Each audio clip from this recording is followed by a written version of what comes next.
So, philosophical perspectives on consciousness. Yeah, so consciousness, what is consciousness? So, on the one hand, it is, well, there's nothing we know better than consciousness in a sense, right? Because everything I experience happens in my consciousness. My entire life is my consciousness in a sense. Nobody can, well, at least ordinarily, transcend their own consciousness. That is impossible for us. So on the one hand, there's nothing that we are better acquainted with than our own consciousness, right? But it turns out that it is not that easy to define in a more precise way, to make it a kind of a specific definition. Probably most common definition is a thing is conscious if there is something it is like to be that thing. So there is something it is like to be me, therefore I am conscious. There was a paper titled, "What is it like to be a bat?" And the idea here is that it is very difficult, or perhaps probably impossible, for us to imagine what it really is like to be a bat, right? We use our vision and our as a primary sense of understanding the world, but a bat does it in a entirely different way. So what is it like to be a bat? We don't know, and we can't even imagine it, but still there is something it is like to be a bat. The bat is experiencing in some way, perhaps entirely different from the way we are experienced, but it still has experiences. Therefore, the bat is conscious. Loosely speaking here, consciousness is equated with experience, or experiencing, perhaps. This is not like self-consciousness or being able to reflect or intelligence. It's simply experiencing. So in this way of understanding consciousness, the human being, of course, and higher animals would possess consciousness as well. So that's kind of the general idea. And in the philosophy of mind, both in contemporary philosophy and also historically, the so-called mind-body problem has been the main issue, the main problem.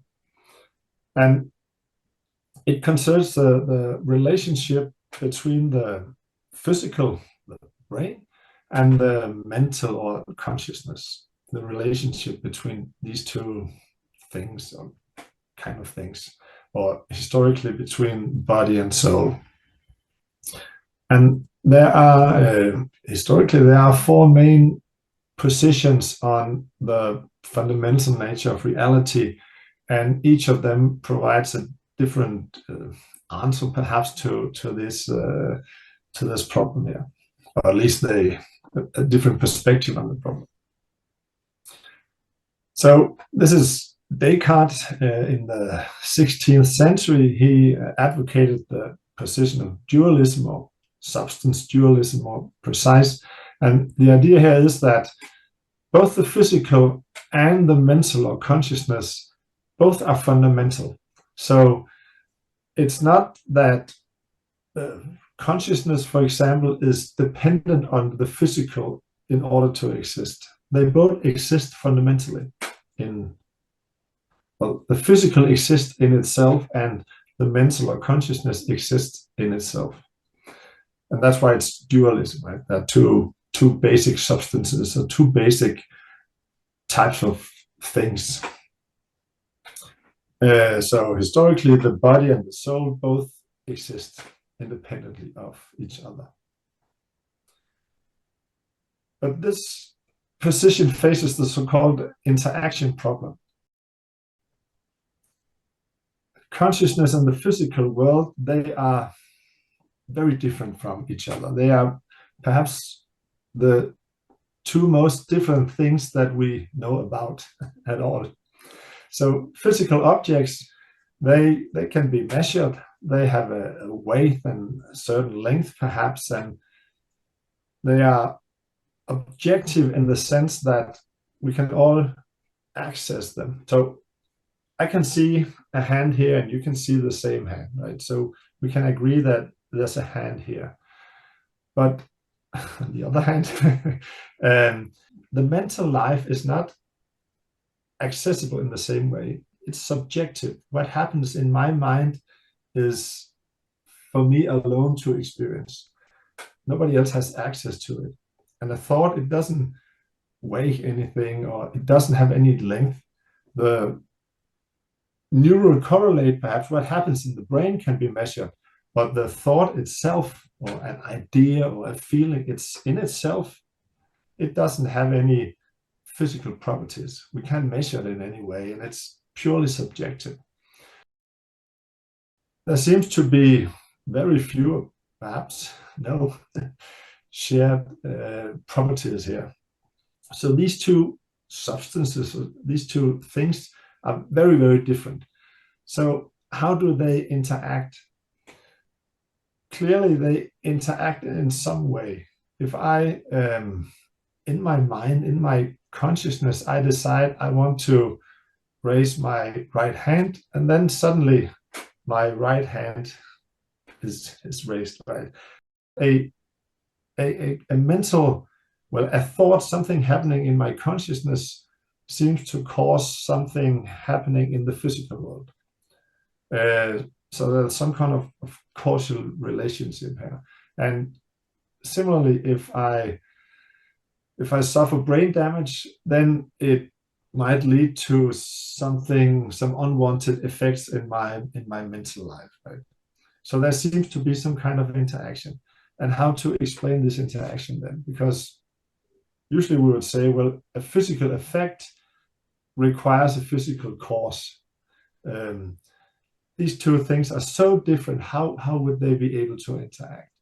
And this problem, this interaction problem, Descartes, he faced it, and it's still present today, and there are not any good solutions to this. And today, this is not a much advocated position. Right? This is it's rarely seen advocated in contemporary philosophy. But according to dualism or substance dualism, then consciousness exists independently of the physical world. This is Spinoza, a 17th century Dutch philosopher, and he, partly in response to Descartes' dualistic position, he presented this so-called double aspect theory. And the view here is that the physical and the mental or consciousness are two aspects of an underlying reality or substance. And he uses a coin to illustrate this concept. So he says, all right, if I look at the coin from one side, it has certain properties. It looks in a certain way. And then if I flip the coin like this, and I look at it from this side instead, it looks different. It has different properties, but it's still the same coin. So I can look at it from here or from here, but it's still the same coin, even though it looks different, or there are different properties that are displayed. And he would say that's how reality fundamentally is ordered, or that's the fundamental nature of reality. Consciousness and the physical are two aspects of the same fundamental reality. We just think they are two entirely different things or different substances. But this position faces challenges as well. So it is claimed that there exists some fundamental reality or substance or thing, but it's rather obscure because it's something that can be consciousness and the physical world simultaneously, right? It's something that can be both mental and physical. So what is this strange substance or thing? There's one philosopher here, he said, it's like having something that can be a circle and at the same time a square. How can that? Well, it's impossible that it can be both at the same time, right? And yeah, indeed, today, at least in its pure form as presented by Spinoza, it is not a much advocated theory either. Right? It's too obscure and it's too far away from this materialistic view.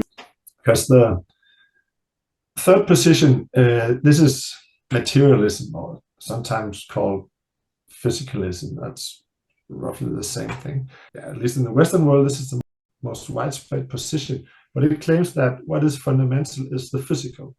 So only the physical exists in itself. Reality is physical basically. And consciousness or the mental is, in a sense, created by the physical. So because of certain processes in the brain and chemical reactions and electrical impulses, consciousness is somehow created, or it arises in a sense from the physical. So only the physical exists, and the mental is a product of the physical, of what's happening in the brain. Materialism faces some challenges as well, and the most pressing problem perhaps is the so-called hard problem of consciousness. So there was I think he was Australian philosopher, perhaps David Chalmers. He coined this term, and he said, okay, we have the easy problems of consciousness. So neuroscience attempts to map the brain. They look for correlations between what happens in the brain or in specific areas of the brain, and then what happens in consciousness or in the content of consciousness. So they look for correlations between neural states or brain states and mental states. So they will say, all right, if something happens in this region or this part of the brain, then this stuff happens in our consciousness. And if something happens here, then this stuff happens instead. So they attempt to map out the entire brain. And Chalmers, he said, okay, it's perhaps not that easy, but it's, at least in principle, it sounds fair to assume that at some point we'll understand the brain in great detail, right? So we will have mapped out the brain. That's the easy problem. But then he says that still doesn't explain why consciousness or experience even exists in the first place. Why do certain electrical impulses and chemical reactions, how can they create consciousness? There's an explanatory gap between understanding the way the brain is operating or working, and then explaining the existence of consciousness. Why does consciousness even exist, and how does it come into existence? So he argues that we are faced with this problem, and materialism seems unable to handle this problem. And there are no generally accepted theories on this today in contemporary philosophy. How can something presumably non-conscious, or as atoms and neurons, how can they be conscious, or how can they generate consciousness? So there's a big gap here that nobody can explain. So that's the primary concern in contemporary philosophy of mind for the last century or so. People have attempted to solve this problem, but there are no good explanations at the moment, at least. So this is not one of the four main positions, but in recent years, last decade or two, the position of panpsychism has gained a bit of traction. This is a quite controversial position, but partly due to the problem of explaining consciousness, some philosophers have looked in other directions for solutions to this problem. So the idea in panpsychism is that consciousness is ubiquitous, it's present everywhere. It's an old concept, but in contemporary philosophy, it's usually framed in the way that the fundamental physical units are considered to possess consciousness, if such units even exist. So consciousness in some perhaps very rudimentary sense. So it's not that they have a conscious life like we do, but consciousness or experience in some form or proto-consciousness, because then we don't have to explain how the physical can generate consciousness. Consciousness is fundamental. It's a fundamental property of matter, or at least of some fundamental physical units, perhaps. It's not something that arises. It's something that is there to begin with. This is rather controversial that, well, it's not even atoms perhaps, but some even smaller fundamental particles or units should possess consciousness in some form or shape. But it has gotten some traction, as I mentioned, and it's not considered quite as crazy as it was perhaps 20 years ago. It does face its own problems, though, especially the so-called combination problem. The idea is that my physical body, it consists of these fundamental physical units, and they are combined or arranged in a certain way. So I have my body, and they make up my body in some way. So the idea here is that we have small individual units of consciousness, and they combine, and thereby my consciousness is created, or they ground my consciousness. So my consciousness exists because of these small consciousnesses, or minds, micro minds, you might say. But I have in my consciousness is linked perhaps to one perspective. I have my very own perspective, and each of you have your own perspectives. So there's only one perspective linked to a single consciousness or a single subject, you might say. Perspectives, they cannot be cut in half, or they can't be merged either.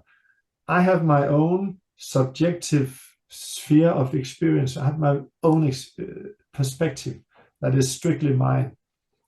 So how can all these individual minds or consciousnesses, how can their perspectives be combined into a single unified perspective, my perspective? So at least on the assumption that perspectives cannot combine, this seems very hard to explain. So panpsychism, contemporary panpsychism, is faced with the so-called combination problem. And so this, very in the strain of panpsychism here, it's linked pretty closely to materialism, right? The fourth of the main views or positions regarding the fundamental nature of reality is idealism. And idealism is materialism in its inverse form, in a way, because materialism claims that what exists fundamentally is the physical, and consciousness or the mental arises from the physical in some unknown way. According to idealism, it is the mental that is fundamental. So our experience is fundamental. It's not the physical world that exists and causes consciousness to exist. It's the other way around. So the physical, what we experience as a physical object, is simply an experience. There's no external physical world. So when I experience a hand here, there's no hand out there that causes me to experience this hand. And there are different strains of idealism as well. So according to one subjective idealism, it is merely a perception. There is no hand, there is no external reality. There's nothing except my experience. So this hand only exists as a perception or as an experience in my mind. There's nothing out there. That's rather crazy, perhaps.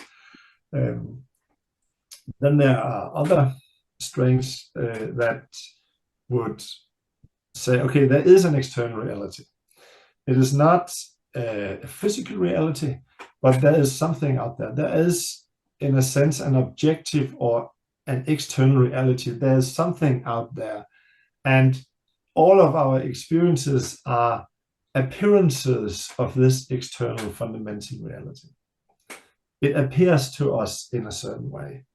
So when I look at my hand or anything else, all of the physical objects or even thoughts perhaps, it's the external reality that appears to me in a certain way. So it's idealism in the sense that there is no physical world out there, but there's something that appears to us as the physical world. So idealism, especially the first strain of idealism I mentioned, the subjective idealism, it contradicts common sense heavily, right? All right, there's no hand, there's nothing there. I only experienced a hand. It sounds somewhat crazy. So perhaps you don't even exist, right? I only have images of you in my mind, but you're not even there. There's no external reality. There are some serious problems with this variant of idealism, and almost nobody in contemporary philosophy even advocate this view, right?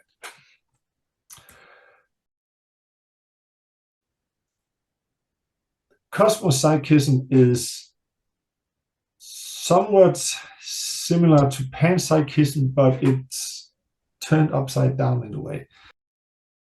The strain of Pansychism I mentioned claimed that the fundamental physical units, the very smallest physical particles perhaps, possess consciousness in some very rudimentary form perhaps, and then they are combined, and that's what is, and it's due to these microminds that my consciousness exists. Cosmopsychism is the inverse view. The claim here is that the entire universe or the entire cosmos is conscious, or is a single, undivided, and all-encompassing consciousness. Well, that is, of course, even more controversial than some of the other positions I mentioned. It does share some similarities with some of the traditional Eastern religious views, for example, Buddhism and Hinduism, perhaps. But it's very controversial in contemporary philosophy. Almost, there are few that take this position seriously and debate it, but it does exist as a proper philosophical position.